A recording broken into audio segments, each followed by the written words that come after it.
American Leaders and Heroes, by Wilbur F. Gordy. Myles Standish and the Pilgrims. 1584 to 1656. Only 13 years after Jamestown was settled, a colony of Englishmen, very different in character from the gold hunters of Virginia, landed on the Massachusetts coast. These men came not to seek fortunes, but rather to establish a community with high ideals of political and religious life. With them they brought their wives and children, and a determination to build for themselves permanent homes in the New World. Before tracing their fortunes in America, let us glance backward a few years and see them as they were in their English homes. At the present time, people can choose their own church and worship as they please, but it was not always so, even in England. In that country, during the reign of Queen Elizabeth, there was much religious disturbance, and many people were punished because they would not worship as the law required. There were Englishmen who, while loving the English Church, wished to make its services more simple, or, as they said, purify its forms and ceremonies. These people were, for this reason, called Puritans. Others disliked the ceremonial and doctrines of the Church so much that they wished to form a separate body and worship after their own ideas. These were called Separatists or Independents. The Separatists met for service on the Lord's Day in the home of William Brewster, one of their chief men, in the little village of Scrooby. For a year they tried to keep together and worship as an independent body, but as the laws of England required that all should worship in the established church, they found that they could not do this without being hunted down, thrown into prison, and sometimes beaten and even hanged. They endured these persecutions as long as they could, and then some of them decided to leave their own land and seek a home in Holland, where they would be free to worship God as they pleased. James I, then King of England, being unwilling that they should go, they had much difficulty in carrying out their plan, but in 1608 they escaped and went to Amsterdam. From Amsterdam they went to Leyden, and finally from Leyden to America by way of England. By reason of their wanderings they became known later as Pilgrims. Since they were poor people, the Pilgrims were obliged to accept any work that would enable them to make a living. In Leyden many found employment in the manufacture of woolen goods. Here they were prosperous enough and enjoyed freedom of worship, but were unwilling to remain with the Dutch, fearing that their children would forget English, for although England had been unkind to them, they cherished their native language, customs, and habits of life. They had heard much about the English colony in Virginia, and the association of their own people in a free land appealed strongly to their English hearts. To Virginia, therefore, they decided to go, believing that there they could worship in peace and harmony, and bring up their children in sturdy English thought and feeling. But it is often easier to plan than to accomplish, and so it was with these home-yearning Pilgrims. Having decided to leave Holland, they found practical difficulties to be overcome, the most serious of which were King James's opposition to their going to America, and lack of funds for the long and expensive journey. He permitted them to sail, however, and agreed not to disturb them in America so long as they pleased him. After getting the King's consent and borrowing money on hard terms, these earnest men and women made ready to sail for their new home in the forest wilds of America. They embarked in the Speedwell at Delft Haven, a port 12 miles from Leyden, and sailed for Southampton on the south coast of England.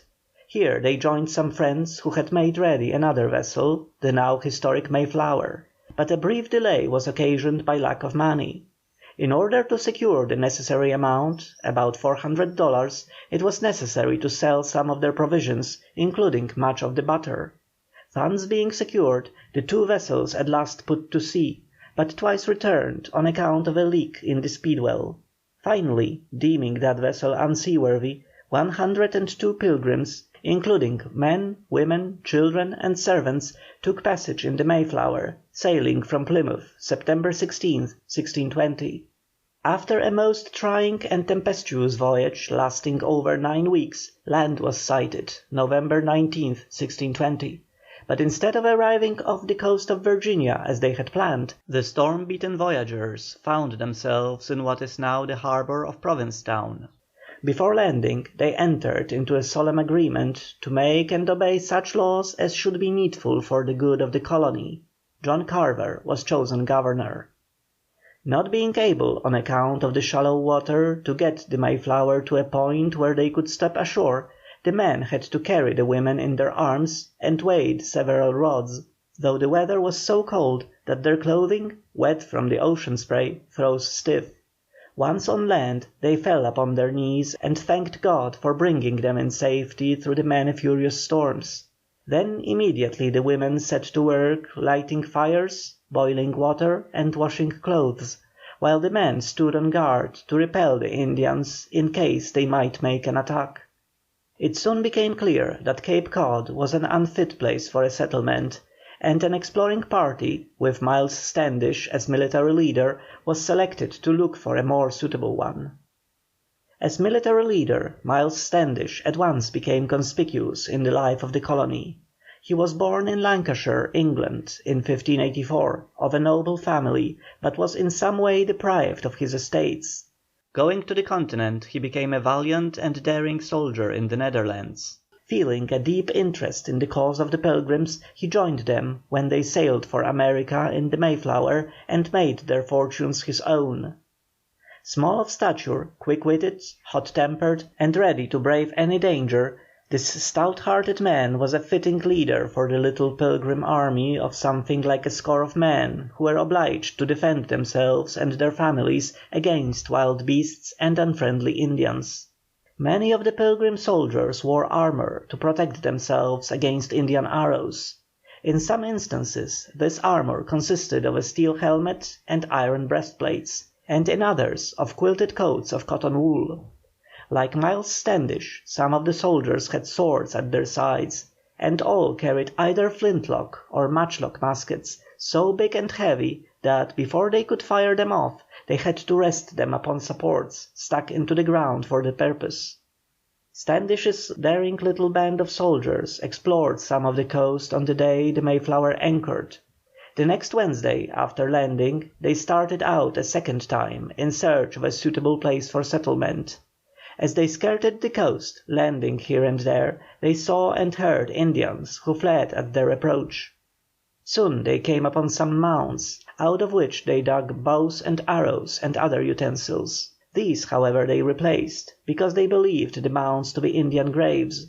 In a rude and deserted house they also found an iron kettle.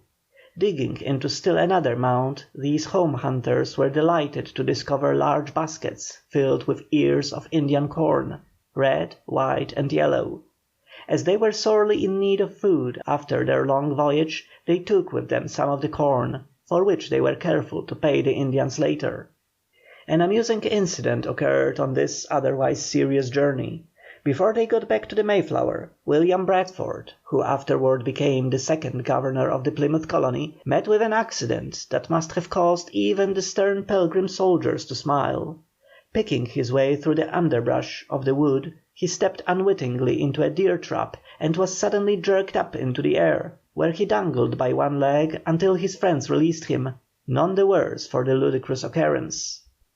After spending more than 3 weeks in vain efforts to find a place for settlement, a party of 10 picked men, including Governor Carver, William Bradford, and Captain Myles Standish, set out on the afternoon of December 16th, in the midst of a driving storm, for another search.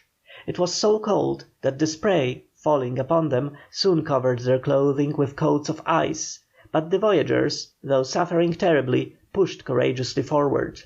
At the close of the next day, having anchored in a creek, they constructed a barricade, not only as a protection from the bitter weather, but as a means of defence against the Indians. This 3-sided barricade, made of boughs, stakes, and logs, was about as high as a man, and was open on the leeward side. Within this shelter they lighted a big fire, which they kept roaring all night long. Then, lying down around it, with their feet towards the burning logs, they wrapped their cloaks closely about them and fell asleep beneath the trees and the open sky, one man always keeping guard. Next morning they were astir early, ready for the stubborn work of another day. Some of them had carried their muskets down to the shore, leaving them there to be put aboard the boat a little later, and were returning to breakfast when the shout "Indians!" followed by a shower of arrows, greeted them. The woods seemed full of red warriors, whose blood-curdling war whoops must have struck fear to the hearts of the small band of explorers. However, the white men bravely stood their ground, and with cool arm and steady hand so terrified the savages that they soon took to their heels. Once out to sea again, the Pilgrims encountered a furious gale that threatened to swamp their frail boat. All day long they were tossed about on the storm-swept sea, and just before dark an immense wave almost filled the boat and carried off the rudder. A little later a fierce gust of wind broke the mast into 3 pieces. Then, without mast or rudder, the dauntless men struggled at the oars until morning, when they reached land and found themselves on an island, which they named Clark's Island, in honour of the Mayflower's mate. Some further explorations revealed a suitable place for settlement. It had a good harbour, a stream of excellent drinking water near by, and at a little distance from the shore a stretch of high ground, affording a good location for a fort. In addition to these advantages, there was a large field of cleared land, on which the Indians had raised corn. Much cheered with their discovery, the explorers returned with their report. After as little delay as possible, the Pilgrims landed on the spot chosen for their new home, the spot which John Smith had several years before named Plymouth. Note: according to tradition, the Pilgrims, in landing, stepped on a small granite boulder, since known as Plymouth Rock. The date of landing, December 21st, is called Forefathers' Day. End of note. At once they set to work with heroic energy, some felling trees, some sawing, some splitting, and some carrying logs to the places of building. They first erected a rude log house, 20 feet square, which would serve for a common storehouse, for shelter, and for other purposes, and began the building of 5 separate private dwellings. They built also a hospital and a meeting house. The houses were all alike in form and size. After cutting down trees and sawing logs of suitable length, the men dragged them by hand along the ground, for there were no horses or other beasts of burden, and laid them one upon another, thus forming the walls. Probably the chimneys and fireplaces were of stone, the crevices being plastered with mortar made by mixing straw and mud, and oil paper taking the place of glass for windows. At the best, these log houses were poor makeshifts for dwellings in the severe winter weather along the bleak New England coast. For furnishing these simple homes, the Pilgrims had brought over such articles as large armchairs, wooden settles, high-posted beds, truckle beds for young children, and cradles for babies. Every home had also its spinning wheel. The cooking was done in a big fireplace. Here the housewives baked bread in large ovens, roasted meat by putting it on iron spits which they had to keep turning in order to cook all sides of the roast alike, and boiled various kinds of food in large kettles hung over the fire. As there were no friction matches in those days, it was the custom to kindle a fire by striking sparks with a flint and steel into dry tinder stuff. Having once started a fire, which was no easy matter, they had to be very careful not to let it go out, and for that reason covered the coals at bedtime with ashes. In the place of candles or lamps, pitch pine knots furnished light at night. We can well imagine the Pilgrim boys and girls resting on the settles in the evening and reading by the blaze from the huge fireplace. In this first winter, lack of good food and warm clothing, exposure to the cold, and various kinds of hardship bred disease in the little colony. At one time only 7 men were well enough to take care of the sick and suffering. One of these 7 was the fearless soldier, Myles Standish. He now became a tender nurse, and joined with William Bradford and Elder Brewster in making fires, washing clothes, cooking food, and in other plain household duties. By spring about half of the colonists, including Governor Carver and Rose Standish, wife of Captain Myles Standish, had died. Notwithstanding all the sufferings, however, not one of the Pilgrims went back on the Mayflower when she sailed for England. But so weak had the colony become through loss of able-bodied men, that that corn was planted on the graves to keep the Indians from learning how many had died. One day in early spring the Pilgrims were startled by the sudden appearance of an Indian, Samoset by name, who cried in English, "Welcome, Englishmen!" A week later he returned with a friend named Squanto, who had formerly lived at Plymouth with other Indians, all of whom had been swept away by a plague. Note: Squanto had been taken to England by some white men in 1614. End of note. Squanto was glad to get back to his old home once more. He afterward came to live with the Pilgrims, acting as their messenger and interpreter, and showing them how to hunt and how to catch fish. From him they learned how to plant corn. Putting 1 or 2 herring as a fertilizer in every hill, they would watch for a while to prevent the wolves from digging up and eating the fish, and in due time would have an abundant return. About a week after Samoset's first appearance he returned and announced the approach of Massasoit, an Indian chief living at Mount Hope, some 40 miles southwest of Plymouth. Captain Myles Standish marched out with his men to escort the Indian chief to meet Governor Carver in an unfinished house.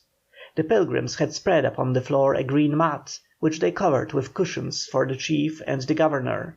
When the chief, who was a man of fine presence and dignified bearing, was seated upon the cushions, Governor Carver was escorted to the place of meeting by the Pilgrim soldiers, amid the beating of drums and the blowing of trumpets.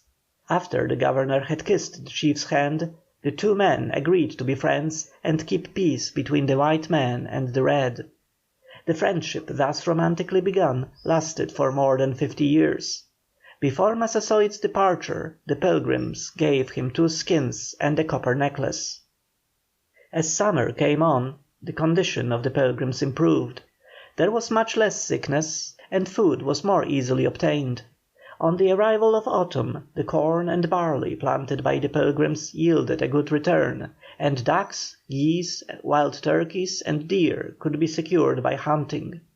When Massasoit with 90 men came to see the Pilgrims in the autumn, the Indians brought some deer and the Pilgrims furnished food from their supplies, so that a 3 days' feast was held. This was the first celebration of the New England Thanksgiving. But not all of the Indian neighbours were so friendly as Massasoit and his tribe. Canonicus, chief of the Narragansets, sent to Plymouth an insolent greeting in the form of a number of arrows tied with a snake's skin. The Pilgrims on their part stuffed the snake's skin full of powder and bullets, and in defiance sent it back to Canonicus. So deeply impressed were the Indians by this fearless act that they let the whites alone. Believing it wise to be prepared against Indian attacks, however, the Pilgrims surrounded the settlement with palisades, and erected on Burial Hill a building, on the flat roof of which cannon were placed, the room downstairs serving as a meeting house. Energetic in practical affairs, they were equally zealous in religious observance, for they were very regular in their church attendance. Their Sabbaths began with sundown on Saturday and lasted until sundown on Sunday. The beating of a drum on Sunday morning was the signal for the men to meet at the door of Captain Myles Standish's house, from which they marched 3 abreast, followed by their governor in a long robe, with the minister on his right and Myles Standish on his left. After the men came the women, then the children, and last of all the servants. On entering the church they sat in order of rank, the old men in one part of the church, the young men in another, mothers with their little children in a third, young women in a fourth, and the boys in a fifth. The services lasted all the morning. Then, after an intermission for lunch at noon, they began again, and continuing all the afternoon. But on the coldest days of winter only foot stoves were used to heat the meeting house. Nor was this the only discomfort the Pilgrims had in their church worship, for even these good people found it sometimes hard to remain awake during the long services, and it was the duty of the constable to see that all kept their eyes open. If this official saw a boy asleep, he rapped him with the end of a wand. If he saw a woman nodding, he brushed her gently with a hare's foot, which was on the other end of the wand. The Pilgrims had their town meetings in the meeting house, where they held their religious services. At town meetings all the men wore their hats. In voting they used corn and beans, a grain of corn meaning yes, and a bean meaning no. Such was the life of the little company of true hearted men and women at Plymouth. Small in number as they were, they remained brave in spirit, amid surroundings which tested all their powers of endurance. For several years Myles Standish did valiant service there, and then went to live at Duxbury, where he was soon joined by some of his Pilgrim friends, among whom was John Alden. Here the good captain remained the rest of his life, except when he was needed as military leader by the colony. He died many years later, in 1656, leaving behind him a good name with the Pilgrims and the rest of the world. CHAPTER VII.